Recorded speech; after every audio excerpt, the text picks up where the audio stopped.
So the first thing you probably are curious to know, okay, what does reinvent, reinvent yourself and your business mean?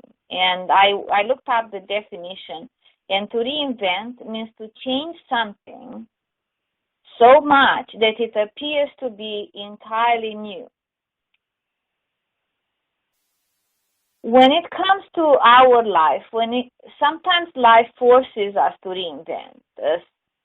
Unfortunately, sometimes through undesirable events such as sickness, divorce, becoming empty nesters, losing a job, or through some nice events like a wedding, meeting a new person in your life, having kids, getting a promotion at work or a new job, starting a business, retirement.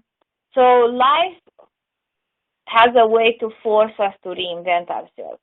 But I find it's much more desirable to make a choice and take some time to reinvent ourselves on our own terms when we feel the need.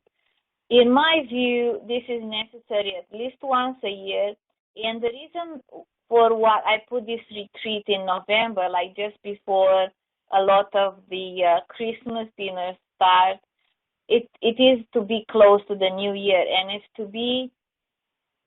to get a head start into reinventing and knowing what you want in the future.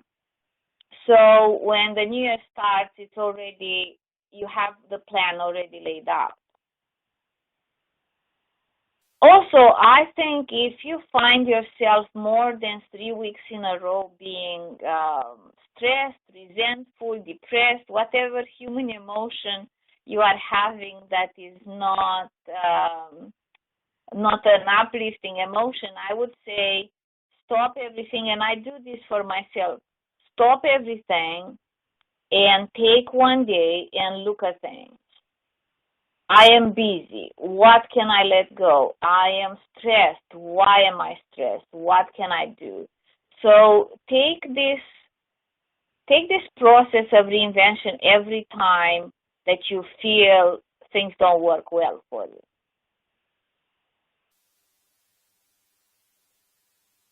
And the reason behind reinventing is because if you do what you've always done, you will get what you've always gotten. So in order to create new results, you create a new way of being, a new way of running your business, a new way of running your day. Make sense?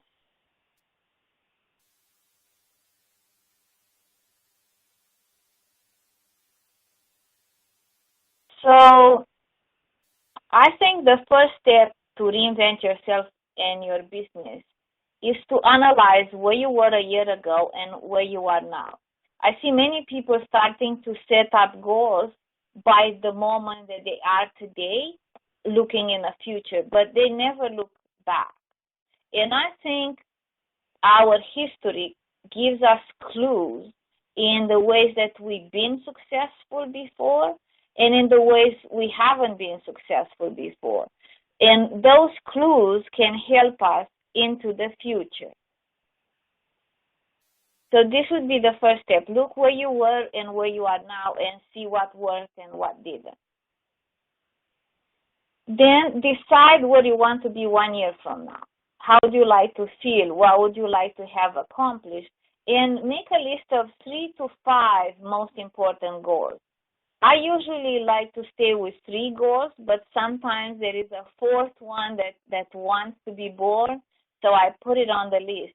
But more than 5 goals, it will distract your energy, and you won't be able to focus. So even if you are an overachiever like I am, I say stick to 3 to 5 goals. Okay? Give me some feedback in the chat so I know it's going well and you can hear me and you're with me.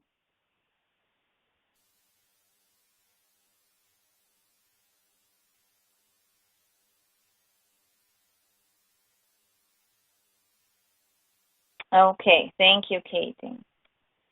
So the step number 2, so after we analyzed the successes and failure, I'm pretty sure we will be left with some sort of criticism for things that we have not achieved in the past.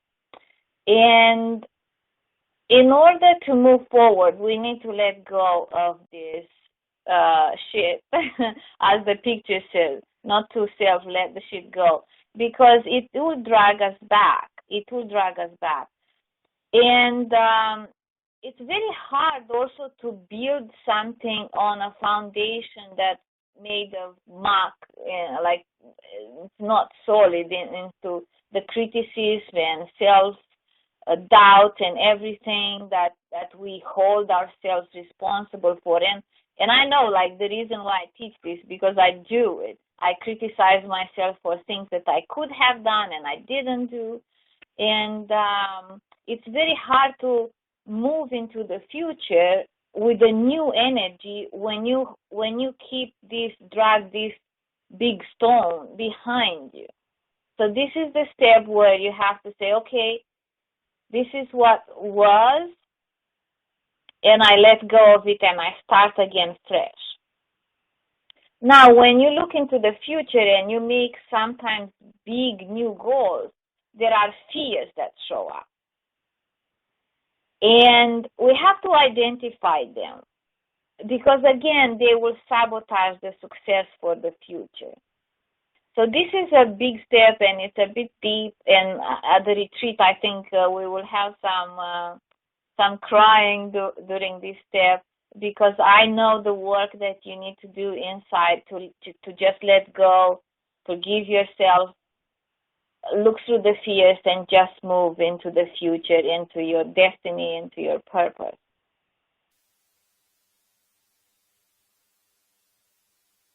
And this leads to the step number 3, is to discover more of who you are, the authentic you, and decide to see yourself in a new light.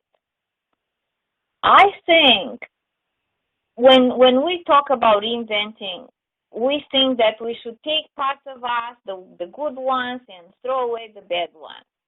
But I think we are perfect just the way we are, with our qualities and with our quirks and with everything that we can do and with everything that we don't have patience for. And reinventing, it's more about us seeing ourselves in a new light, accepting more of who we are, loving ourselves to give ourselves those goals that we are looking to create into the future. And to accept that we are both human and divine. Like, we have our human fears and ego, tantrums, and we are divine. We have the purpose, we have the connection with the source, we have the seed of our potential inside of us. So this is a very, very good step to just embrace all of who you are. The step number 4 is to have some sort of a ceremony, a rite of passage to mark the new you. Because we tend to, we are creatures of habits as humans, and it's nice to draw a line in the sand and say, hey, this is where I've been, and this is where I'm going. And at the retreat, we will have a beautiful angel walk that will create that feeling, that will create that love, that will create that support to know that we have crossed the line into our future. And this is, it's hard to do by yourself. I would suggest that if you do it home, you can just do a ceremony, light a candle, do something that you enjoy, dance, if dance is your thing, do something that you really enjoy to mark this new becoming. Yes, Katie is excited about our retreat coming up. I know. I'm excited too. So the last step is to develop. So now you look to where you've been, you cross the line into the future, And now you need to develop rituals and tools to support your new vision for both of your life and of your business. Because again, to achieve new things, to get new results, you need new tools, new rituals. If you keep running your week the way you had, it's less probable that you will achieve more or different results. So you'll need to look at what needs to change and what do I put in place so I stay with it. And here is very important to be connected to a community, to other people who are doing the same and who are encouraging.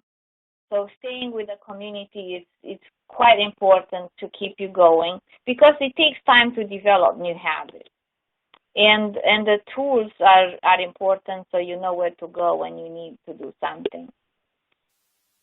And the tools that I prefer the most is to have a strategic goal table, something that you look at it every day and you look and you remember what you set up to do. To set your schedule in such a way that the new goals have a space in your schedule and you have time for it. Have a weekly plan, a vision board, and a mind movie. And I teach those in other courses, how to do a vision board and a mind movie. The idea is to develop those tools that you know will keep you on track.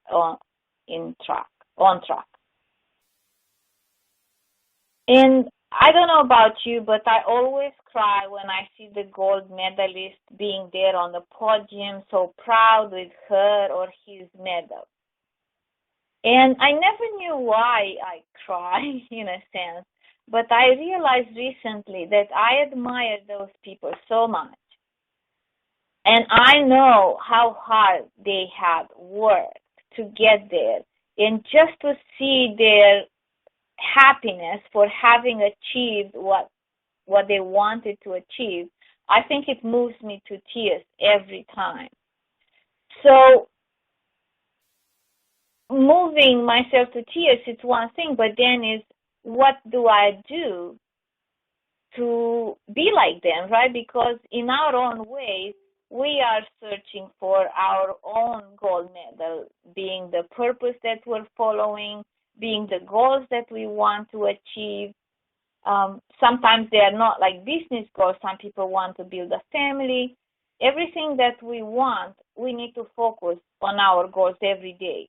I think you will agree with me, and you can write in the chat, you will agree with me that the Olympics, the people in sport, they don't just think of their goals every month and if they remember.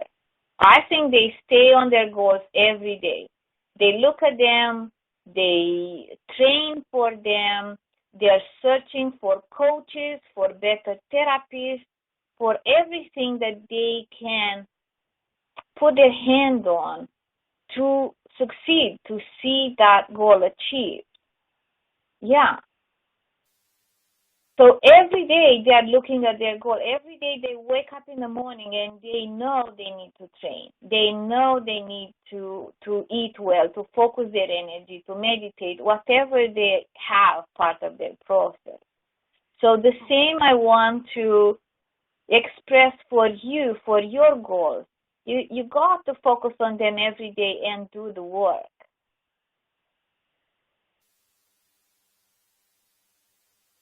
And in the end, like people say, well, should I want more, have more? What's wrong with what I have? Is this not enough? I should be happy with just what I have. But I think in the end, it doesn't matter what you achieve. It matters who you become in the pursuit of your goals. Because those athletes, coming back to them, like by 30 or 35, they are like done with the sports activity. But they become this strong person. They become coaches afterwards. And also, whatever they do, I've seen many that were successful as an athlete, and then They either have a successful business, they have a successful career, either in broadcasting, because they have learned what it takes to become successful. So they usually stay and become successful in other areas that are not related to being an athlete. So it's who we are become that is important.